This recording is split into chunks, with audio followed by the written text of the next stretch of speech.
Hallelujah. Hallelujah. I just want to welcome each and every one of you. Today we are having a good time in that I want today, by the grace of the Lord, I want us to talk about the linguistics as we talk about the great awakening of the Bantu Israelites, of the black Israelites, of the Israelites that are in Africa, and all those who are scattered all over the world. As I talk about this, I have talked a number of sessions. I have been bringing to you a good number of topics about the Bantu Israelites. But today I feel that it's high time we talked about the similarities in the language, the Hebrew language and the Bantu language. And in this case, we shall talk about one language, and we shall come up with one language, and then we will talk about that. Of course, there are a lot of other languages that are found in the Bantu language, or dialects which are found in Bantu language. So we'll talk about all this, but before we go further, I just want to appreciate Brother Kalunga. That was a powerful word, and that was also a powerful prayer. We are so grateful for that. So we have already prayed, and you are most welcome, each and every one of you. We prayed for the nation of Zambia, we prayed for Africa, we prayed for every one of you, that the Lord, may just meet you at the point of your needs. Amen. So from the book of Zephaniah, chapter 3, verse 9, talking about the restoration of Israel's remnants, and we are the Israel's remnants. Verse 9 says, "For then will I take the people a pure language, that they may call upon the name of Yah, to serve him with one consent." That's the importance, is that when our father Abraham had crossed the Jordan River, the Lord restored unto Abraham the language which God used to create the world. Because until the Babel Tower confusion, that's when that language was lost. They used to speak the Hebrew language until the Babel confusion. Then from there, the Lord gave that language only to the nation of Israel. And the nation of Israel, that is through our father Abraham, not the nation of Israel as such, but to a nation, the Hebrew nation, which was a nation that was founded by Abraham. And when he had left his people and he crossed over, the Lord restored the language which is known as Hebrew, the Hebrew language. So we shall have this language restored, and the language of Hebrew is getting restored. So today I just want to talk about the similarities of the Hebrew which is spoken today, the modern Hebrew, which is Yiddish Hebrew, Ashkenaz Hebrew, and the modern Hebrew. There are a lot of other Hebrews which are there, but then we definitely will have to use the modern Hebrew as we decode the old Hebrew. But when you talk about the Africans, we've got our brethren that went into different countries as slaves. They lost the language all over. They lost the language, all of it was lost.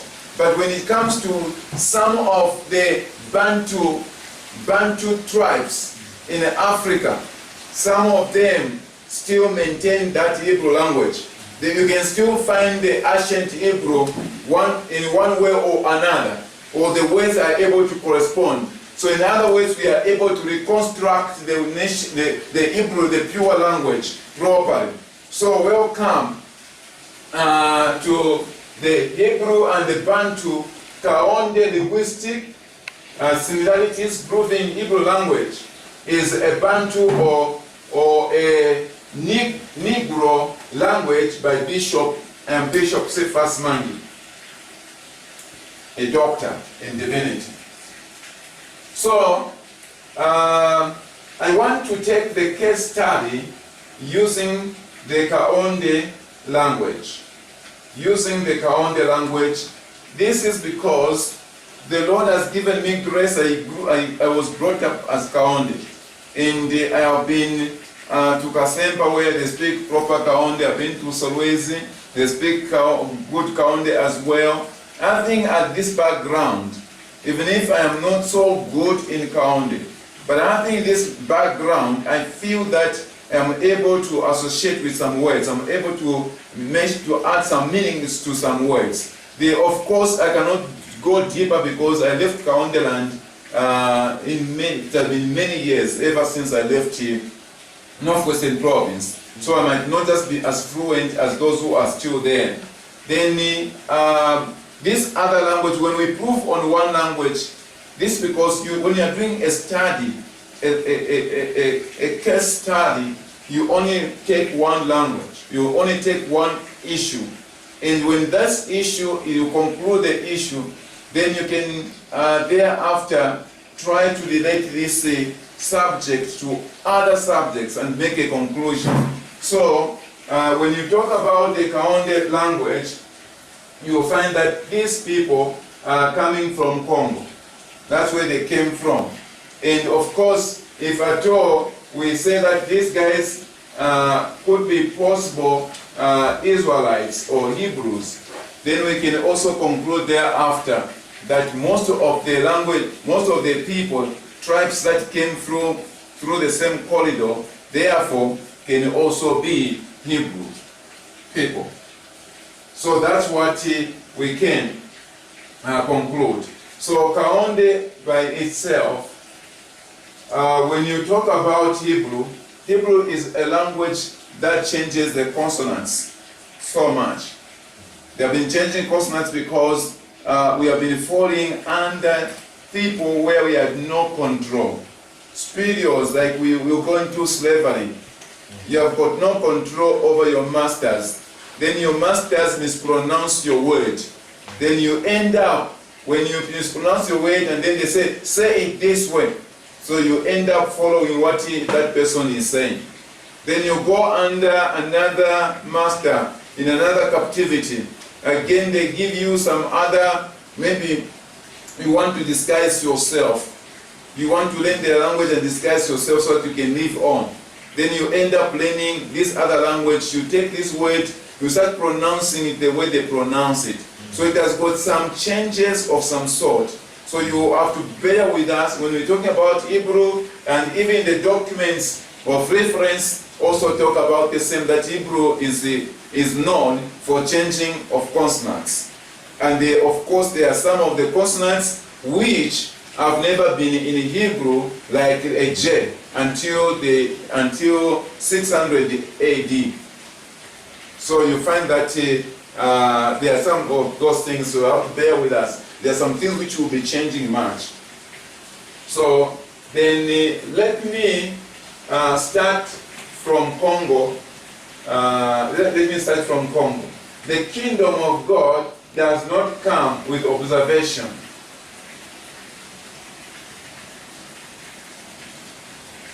Okay, so the kingdom of God, if we already moved? Okay. Sorry, just be there. The kingdom of God, let me move on. We have already moved on. So the case study of the Yaonde or Kaonde language, the word kingdom in Hebrew is called mamlak. The word mamlak, kingdom, is called mamlak. And in Kaonde, the same word is called mulaka. Mulaka. Mamlak and mulaka. How are the sound of the words? Now, this is where that's the word kingdom in Hebrew is called mamlak, and in Kaonde it is similar sound It is called Mulaka. It is called Mulaka. It means the language of one tribe, the language of one kingdom. The kingdom is constituted of a language. It's a language that brings the kingdom together. If you speak the same language, then you are of the same king and the same kingdom. And from the Kaonde land, where I'm coming from, if you do not speak the language of the king, you are not part of the kingdom. Are you getting me? If you do not speak the language of the king, you are not part of the kingdom. You must firstly get the language of the king. The language, it means, the language means even the customs, means everything for us that constitutes the kingdom. That's what the language is. So, in the Kaonde land, if you are not related to the king, then you are of another language. Then you are of another language. Revelation chapter 5 verse 10. And have made us kings and priests to our God. We shall reign on earth with the word from the King of heaven. Because the word of the king is law. The word of the king is law. And if we live by the law that made the earth, then we become the rulers under our God. So that's why the Lord God wants to restore the language. Wants to restore the language. Anything, if you want to control a people, give them your language. Then you can control them. They will fall under your kingdom. When the British people came over into Africa, they were the minority people that came into our land. And when they came into our land, the first thing they did, instead of learning our language, they taught us their language. And when they taught us their language, they introduced us to their king. And we became a mini kingdom of the British. That's what happens. We were now singing about the queen. Everything that we found even in the country called Zambia, you are able to see the marks of the king or the queen. The Victoria Falls, Livingstone. So we've got all those wherever they passed. So it is the language. The language constitutes a kingdom. Hallelujah. Hallelujah. And then the language, the name of language Mamlak in Hebrew and the Mulaka in Kaonde have got the same connotations, have got the same meanings, have got the same sound. Hallelujah. Hallelujah. So, could Kaonde be Hebrew? Stay with me. Then let us move on. Let us move on to Benoit. Benoit Congo. Benoit Congo. Say Benoit Congo, guys. Benoit Congo. Benoit Congo. Benoit Congo is the name, the two ancient Congos were known as, or were known for. This is the names of the two Congos. We've got the two Congos. But their names is, the name is Benoit Congo. We would normally put there a Benoit Congo. And what does Benoit Congo mean? What does Benoit Congo mean? Of late, some years back, someone took over, like Mobutu Sese Seko took over Congo, and he renamed the name to Zaire. To Zaire. And then, when the owners of the country came back to power, they restored the old name. Because this name is a Jewish name. Congo is a Jewish name. So let me say, explain how Congo is a Jewish name. from my notes and from what I can just explain. The name Congo comes from the word called Kuningole. That word, Kuningole. Now, that word Kuningole is the river, a small river that you find in Congo. And that word Kuningole River, that is where the name of Congo comes from. And that's where the name Angola comes from. That is Ngole. Angola, because the kun there, it can also be corn. So when it becomes corn or on, that's where Angola comes from. And also that's where Congo comes from. So this name, Kuningole, is an Hebrew word. There are two words in this, which is corn or kun. This word corn or corn. Now this word kun or corn, corn or kun mean established. Whilst in Gole means exile. So Kuningole means established in exile. That's what it means. Established in what? In exile. Whilst Benwa. Ben is Vena.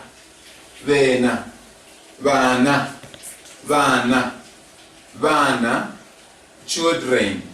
In Kaonde we say Vana or Vena. Vena means children of. Vana means children. So this word then, it means children, which means Beni. This word there down there is Ya. Originally is Ya. Benia. That's what it's supposed to be. Benia. So Benia Congo, which means Vana va Jehovah. Avana va Jehovah. Established in exile. That's what Congo means. It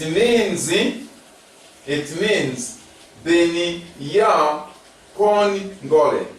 Beni Ya Kongole. Meaning children of Jehovah established in exile. Are you getting me? So, could it be that the people in Congo, a good number of them are Israelites?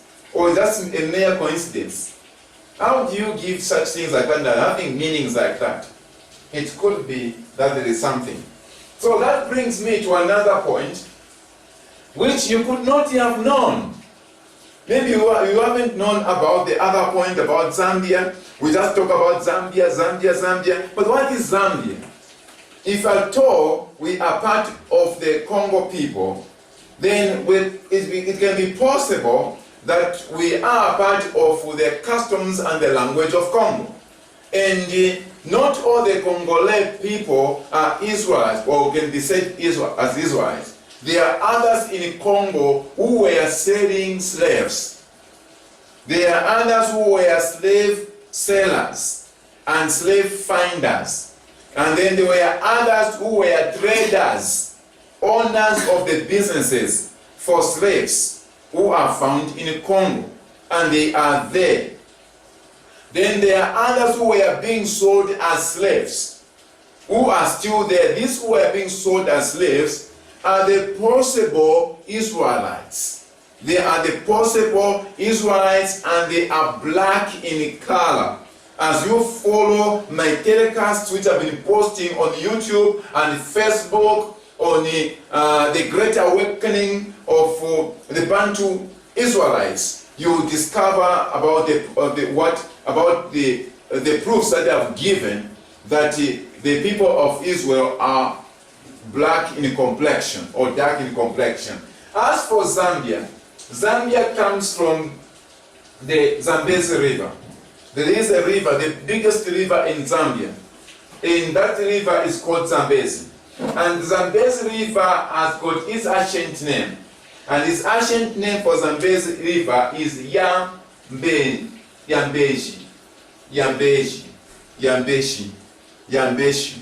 The same as Chambeshi. The same as Chambeshi. The same as Chambishi. The same. It's the same name. Yambeshi. So Yambeshi. Now Yambeshi, which comes from Hebraic roots. It comes from Hebraic roots, which is the first Yah stands for Yahweh. Yahweh, or which you call Jehovah. So Yahweh, which you call Jehovah. So Yah means Jehovah. Mbe, this word, when you come to Mbe, in the Bantu dialects, you'll find that Mbe normally stands for original. It stands for original. That is a common word, and you'll find it always. Mbe, mbe, mbe, mbe. It's always there. Others will say mbi. Others will say bi, bi, bi. So this word stands for original. And then G or she. The word she in Hebrew stands for salvation or savior. So when we put the words together, we are able to come up with Yahweh, original savior. So therefore Zambia means Jehovah is our original savior. Hallelujah. Hallelujah. Hallelujah. Hallelujah. Hallelujah. Hallelujah. Selah. So you think about it, stop and think about what Selah means. So, and confirm. So this is the way it is. So Zambia, I want to talk to you.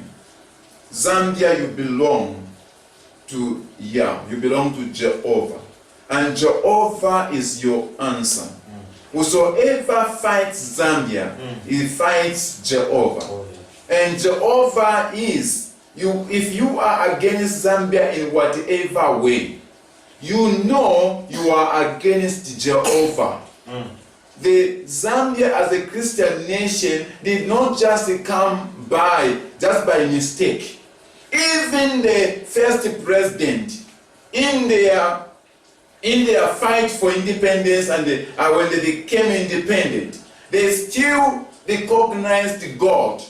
That God is a supreme being. God is the owner of our nation. That's how it was. The other presidents came and they said, we agree Zambia is a Christian nation. And it went on. We thank God for President Chiluba. And today everyone has continued on the same road.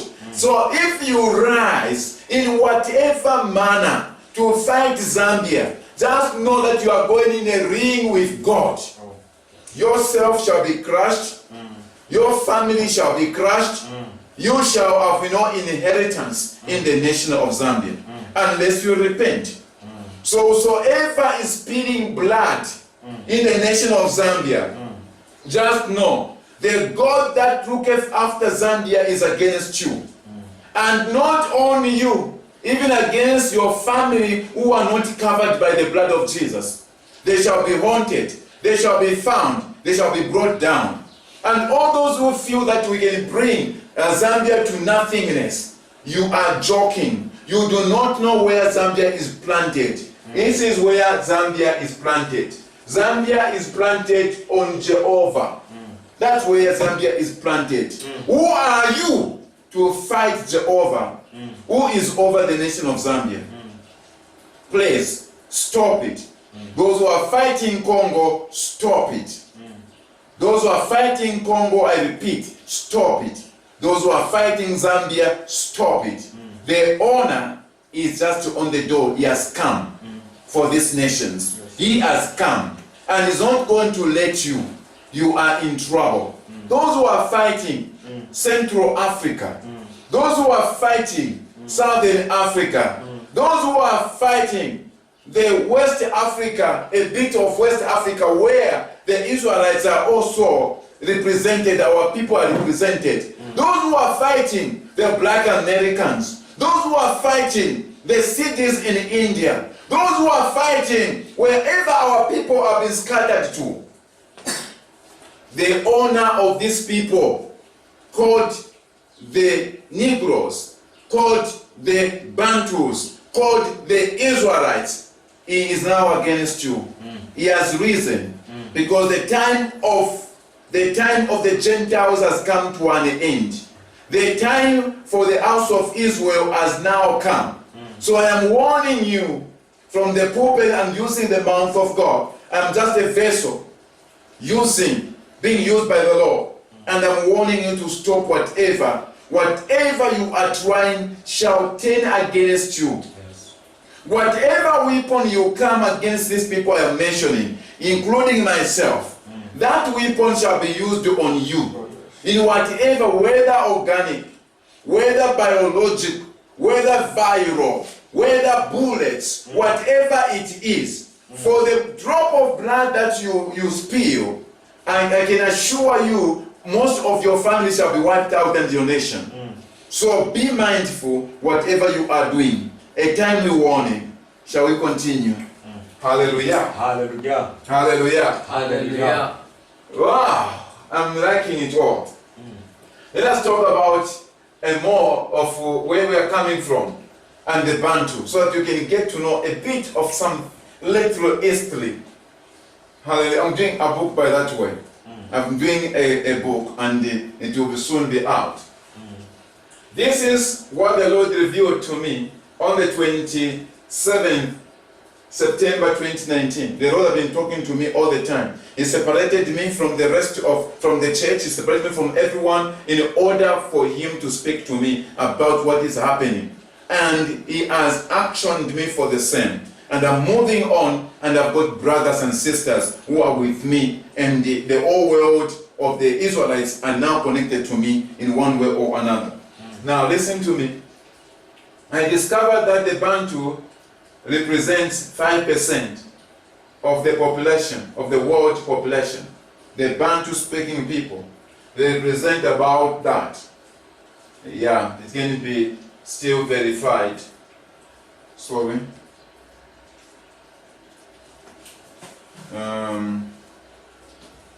Just a moment. We'll be there together. Cool, thank you for that. So, the population, and they migrated from Cameroon and Nigeria. They migrated from Cameroon and Nigeria. The name Nigeria comes from the river Niger. That's where it comes from. And then the name Negro, wherever you find it, these are Negroes. These are Negroes. It does not mean all the children of Ham. It means Negroes are children of Shem. And they are also black. They are also black. They are not children of Ham. They are not Hamites. So the Negroes came from when 70 AD Jerusalem was destroyed. They ran away from that land and they came back into Egypt. And in Egypt they couldn't be sold because they were very cheap. Egyptians didn't want them there. It was so hard for them. So they ended up being in Cameroon and also in Nigeria. So in the middle of this, that's where the river Niger is, they built up what is called Yaoundé. Yaoundé, kingdom of Yehudi, which is the kingdom of Judah. Which is the kingdom of Judah. And today, the capital city of Cameroon is in Yaoundé, which stands for, it's the same like Kaonde, which stands for the tribe of Judah. So when you check the map, the slave map, 1947 map, you will find it there. You will find the kingdom of Yehudi there. It was there established. And most of the people there were most of them Israelites. Talk about the Hebrews. The Hebrews are Hebrews. Hebrews. That's the Hebrews. Hebrews. And then you have the other then they split in two thereafter. Others went into Central or Southern, others went into East Africa.